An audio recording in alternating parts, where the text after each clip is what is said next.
enfin. Happily, le film que nous critiquons aujourd'hui, un film de Ben David Grabinski. Pourquoi je l'ai dit enfin au début? Parce que Letterboxd, ça fait 4 heures. Non, ça fait 5 heures au minimum qu'il ne marche pas, Letterboxd. Et là, il marche. Et j'ai dû regarder à 5 minutes, il est 20h21, nous sommes le 3 d'avril 2021. 2022, poisson d'avril, excusez-moi. C'est totalement faux, je me suis juste trompée. Voilà, c'est un film de Ben David Krabinski. Et si vous regardez bien, il y a Boé Grant dans le rôle de la caissière. Voilà, non, je vous balance cette info comme ça, étant donné que Boé Grant, je l'aime bien en cette actrice. C'est qu'elle a joué dans pas mal de films Shadows, donc faudrait que je la voie dans ces films-là. Commençons la critique d'ailleurs avec le jeu d'acteur. Bah, ça va être de l'impro parce que j'ai rien noté sur le jeu d'acteur. Voilà, comme ça c'est dit, c'est fait. Thierry Bichet et Joel McHale, ouais, franchement, c'est un duo pas trop mal du tout. Alors par contre après les autres acteurs là je peux plus rien vous dire sur eux, voilà.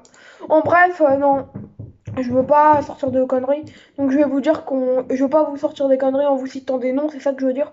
Donc je vais plutôt vous dire, on est sur un casting pas mal du tout, franchement, incroyable. Les personnages sont attachants chacun avec leur réalité, leurs défauts, leur vérité, tout ça. On comprend Janet et Tom en fait, hein, qui ont un couple parfait, mais pas si parfait que ça, remarquons, parce que la perfection, c'est quoi qu'il avait dit le gars dans La Perfect Enemy?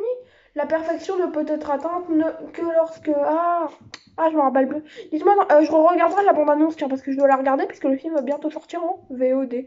Perfect Enemy, l'un des meilleurs films de l'année dernière, mon 11e film préféré de 2021.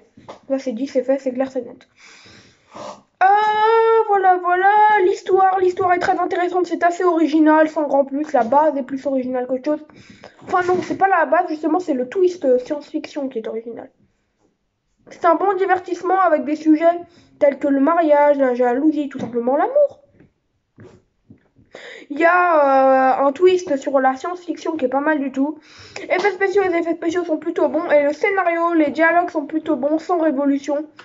Mais c'est efficace, simple et croyable, parce qu'on y croit. Anxiété, gordette, scène, mystère, il y a de... La tension et du mystère, mais l'anxiété ne fait jamais plus que montrer son bec, et ça c'est triste. L'humour original, parfois un peu salace, hein, mais pas mal du tout, franchement c'est un humour plus que plaisant, franchement on est pas sur la meilleure comédie horrifique de l'année, mais on est sur une bonne comédie horrifique. Voilà, pour le moment je crois que le film est dans mon flop de l'année, mais bon aussi vous avez vu, il y a tellement de films que j'ai vus aussi pour le moment, alors qu'on est que le 3 avril 2022. Mais en gros ouais j'ai vu 73 films et c'est le 42e film que j'ai préféré. C'est-à-dire quand même qu'il tombe 31 places en bas, voilà. Donc voilà. Et le film d'ailleurs le plus proche de sortir du top flop sera donc a priori Project Gemini. Attendez, je vérifie mon info. Ouais, Project Gemini, j'ai vérifié tout à l'heure. Voilà. Donc vous l'aurez compris, Happily, on est sur une comédie romantique thriller, vite fait, ouais. Pas mal du tout. Ciao, c'est Martin Mega, prenez soin de vous. Et je prends soin de moi.